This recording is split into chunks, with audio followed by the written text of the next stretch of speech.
Oke, mari kita mulai pembahasan kali ini. Pernah nggak sih kalian ngerasa capek banget ngejar posisi atau status? Kayak kita terus-terusan mendaki, tapi pas nyampe atas kok rasanya hampa? Nah, hari ini kita bakal ngebedah fenomena yang super relatable ini. Kita bakal cari tahu kenapa sih ngejar prestis yang nggak ada abisnya itu sering banget ujung-ujungnya cuma bikin kita burnout alias kehabisan bensin. Kita semua pasti pernah ada di fase itu, pengen terus maju dan diakui. Tapi anehnya, kenapa ya pas udah nyampe di puncak, pemandangannya nggak seindah yang kita bayangin? Masalahnya gini, di masyarakat modern kita sekarang, status sosial itu udah diperlakukan kayak mata uang utama buat beli kebahagiaan. Kita sering banget nih hidup di bawah ilusi ini. Mikirnya, wah kalau posisi gue udah setinggi bos itu, gue pasti bakal dapat rasa hormat permanen dan hidup gue tenang. Tapi kita benar-benar perlu nanya ke diri sendiri nih, kenapa sugar rush atau lonjakan kebahagiaan instan dari sebuah pencapaian itu hilangnya cepet banget? Kenapa gelar baru atau promosi yang ditunggu-tunggu itu rasanya cuma wah di 1 atau 2 minggu pertama aja? Terus habis itu kita balik lagi ngerasa kurang. Bagian pertama, jebakan status.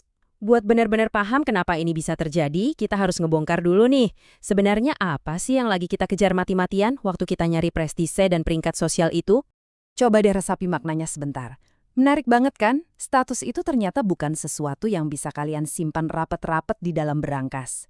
Dia itu murni bersifat relasional dan eksternal. Jadi, poin krusialnya ada di sini. Status itu sebenarnya nggak punya bobot intrinsik dari sananya. Kalau kalian jadiin status sebagai tujuan utama hidup, kalian itu seakan-akan lagi meng-outsource atau nyerahin harga diri kalian ke orang lain. Kalian nyerahin kunci kebahagiaan kalian ke dewan juri, yaitu masyarakat, yang jujur aja sering banget pelin-pelan, gampang terdistraksi, dan standarnya bisa berubah setiap saat. Makanya status itu ibarat wadah yang bocor. Dia emang ngasih sinyal kalau kita ini bernilai, tapi nggak bisa diandelin buat ngasih kepuasan beneran. Kenapa? Karena sifatnya sangat bergantung sama konteks. Bayangin aja, kalian mungkin seorang raksasa bisnis yang super dihormati dan ditakuti di ruang rapat perusahaan. Tapi begitu kalian lagi nungguin anak di gerbang sekolah, kalian balik lagi jadi orang biasa yang anonim. Status itu nggak selalu ngikutin kemana kita pergi. Hal ini ngebikin posisi mentereng yang kita punya sekarang itu sebenarnya cuma aset pinjaman yang rapuh banget yang bisa aja ditarik lagi sama masyarakat cuma karena satu kesalahan kecil atau sekedar perubahan tren budaya. Lanjut ke bagian 2, tiang gawang yang terus bergeser. Sekarang kita masuk ke bagian psikologisnya nih. Kenapa ya kejar-kejaran status ini rasanya kayak lari maraton yang nggak bisa dimenangin, seolah-olah garis finishnya tuh nggak pernah ada. Jadi gini prosesnya. Pertama, kita capai tujuan atau peringkat baru. Kedua, lingkaran pergaulan kita langsung berubah ngikutin level itu. Ketiga, rasa iri kita otomatis bergeser melihat orang-orang di level yang lebih tinggi lagi. Dan keempat, kita berjuang lagi dari nol. Siklus ini tuh yang namanya adaptasi hedonis. Artinya otak kita itu jago banget menormalkan hal-hal baru, termasuk tingkat prestis. Dan itu terjadi hampir seketika. Kalian dapat promosi, tiba-tiba pergaulan kalian geser ke orang-orang yang levelnya udah sama. Terus apa yang terjadi? Kalian ngerasa jadi yang paling bawah lagi di tangga yang baru ini. Tiang gawangnya benar-benar digeser lagi. Dan kalian terus lari di atas treadmill, ilusi tanpa henti. Asli, kutipan ini benar-benar relatable banget. Perlombaan ini tuh nggak ada garis akhirnya. Orang yang kemarin-kemarin kita iri-iriin sekarang cuma jadi teman sejawat doang. Terus mata kita langsung ngelirik orang lain lagi yang posisinya di atas kita. Kebiasaan ngebandingin diri ke atas yang terus-menerus ini tuh bahaya banget. Karena dialah biang kerok yang membiakkan kecemasan kronis dan imposter syndrome. Kita jadi parno terus, takut ketahuan kalau kita tuh nggak sehebat yang orang kira. Dan percaya deh, ini jadi jauh lebih parah di era media sosial, di mana kejar-kejaran status ini berubah jadi kompetisi digital 24 jam yang digamifikasi. Tapi tunggu dulu, masalahnya bukan cuma bikin cemas. Kita masuk ke bagian 3, pajak pemeliharaan. Ternyata buat mempertahankan topeng status tinggi ini tuh ada biaya tersembunyinya. Dan biayanya sangat mengejutkan sampai-sampai bikin banyak orang benar-benar bangkrut. Bangkrut dalam hal waktu dan energi. Kita sebut ini pajak pemeliharaan, yaitu usaha keras setiap hari buat terus menjaga penampilan dan persona digital kita. Yang bikin merinding itu beban pikiran atau kognitif yang kita pakai buat main politik sosial, ngejaga ranking, dan ngatur kesan orang lain ke kita. Itu benar-benar jadi distraksi besar. Fokus kita kesedot kabis dari yang namanya pemikiran tingkat tinggi dan pekerjaan yang benar-benar bermakna. Ibaratnya, waktu berjam-jam yang kalian pakai cuma buat moles profil digital kalian, itu adalah waktu yang hilang buat benar-benar ngasah keahlian asli kalian di dunia nyata. Coba bayangin kutipan ini. Hidup berubah jadi audisi permanen tanpa malam penutupan. Kayak kalian ada di atas panggung, diliatin banyak orang, tapi kalian nggak pernah diizinin turun.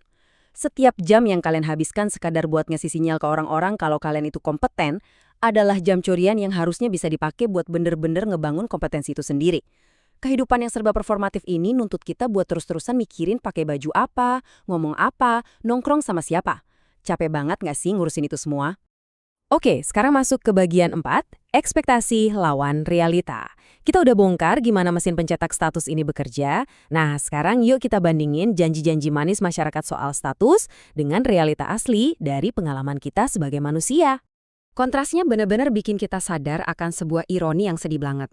Di satu sisi, demi ngejar status, kalian dipaksa buat memangkas sisi-sisi unik dan kebiasaan pribadi kalian cuma biar bisa muat di dalam hierarki. Pribadi sejati kalian yang otentik dan penuh koneksi tulus itu terpaksa diganti jadi sekedar persona yang udah dikurasi. Hasilnya, kalian masuk ke dalam apa yang disebut isolasi emas. Ya, kalian mungkin punya banyak followers dan dikelilingi banyak orang, tapi kenyataannya, kalian kesepian. Karena jarang banget ada yang benar-benar kenal siapa kalian di balik topeng itu. Kalau kita bandingin ekspektasi sama realitanya, kelihatan jelas banget kalau ekspektasi yang dijual ke kita itu punya fondasi yang super rapuh. Kita sering dikasih tahu kalau prestise itu pasti bawa kebahagiaan. Padahal realitanya, kebahagiaan sejati itu datang dari makna hidup, otonomi diri, dan ikatan batin sama orang lain. Kita ngarapnya status ngasih keamanan dan stabilitas, nyatanya status itu sangat sementara dan gampang hancur. Keamanan sejati justru bersumber dari karakter diri kita dan seberapa besar manfaat kita buat orang lain, bukan dari label-label eksternal yang bisa hilang dalam semalam. Jadi, ini ngebawa kita ke bagian 5, membangun di atas fondasi kokoh. Kalau perlombaan status ini emang game yang curang dan gak mungkin kita menangin, terus gimana dong cara kita harus hidup?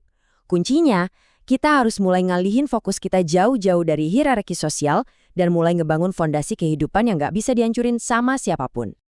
Ada beberapa alternatif yang pastinya jauh lebih awet dan berkelanjutan, yaitu fokus ke penguasaan diri secara internal, ngebangun kompetensi beneran, bikin koneksi yang otentik, dan ngejar kebahagiaan yang sifatnya intrinsik. Kepuasan sejati itu datangnya dari metrik yang kita buat sendiri. Kedamaian hati itu muncul dari hal-hal yang kalian tahu tentang diri kalian pas kalian lagi sendirian di kamar, bukan dari sorak-sorai pujian orang lain. Kita ngomongin soal dedikasi penuh pada keahlian, ngebantu orang lain tanpa pamrih, dan ngebangun hubungan murni yang didasari rasa percaya dan keberanian untuk jadi diri sendiri. Dan tahu nggak sih ironi tingkat dewanya di mana? Status itu jatuhnya paling sehat pas dia cuma datang sebagai produk sampingan yang tenang dari kompetensi kita. Beneran deh, orang-orang yang berani mutusin buat berhenti lari-larian ngejar status dan malah komitmen 100% ke nilai-nilai dan keahlian mereka sendiri, ujung-ujungnya malah jadi individu yang paling dikagumi secara tulus. Pas kalian udah nggak haus lagi sama validasi, disitulah rasa hormat sejati bakal datang nyamperin kalian. Status itu jadi sehat banget pas dia cuma sekedar bonus, bukan tujuan utama. Sebagai penutup, saya mau ninggalin satu pertanyaan yang lumayan dalam nih buat kalian renungin. Apa yang bakal terus kalian kejar dan lakuin dengan semangat kalau seandainya besok pagi semua penonton kalian menghilang? Bayangin aja, kalau gelar kalian, jumlah followers kalian, dan semua validasi publik itu lenyap tanpa sisa, apa hal yang bakal tetap kalian kerjain? Coba pikirin dalam-dalam, karena jawaban dari pertanyaan itulah satu-satunya fondasi batu karang yang paling kokoh dan yang paling layak buat kalian jadiin pegangan di sisa hidup kalian. Terima kasih udah ikutan Deep Talk kita kali ini, dan sampai jumpa!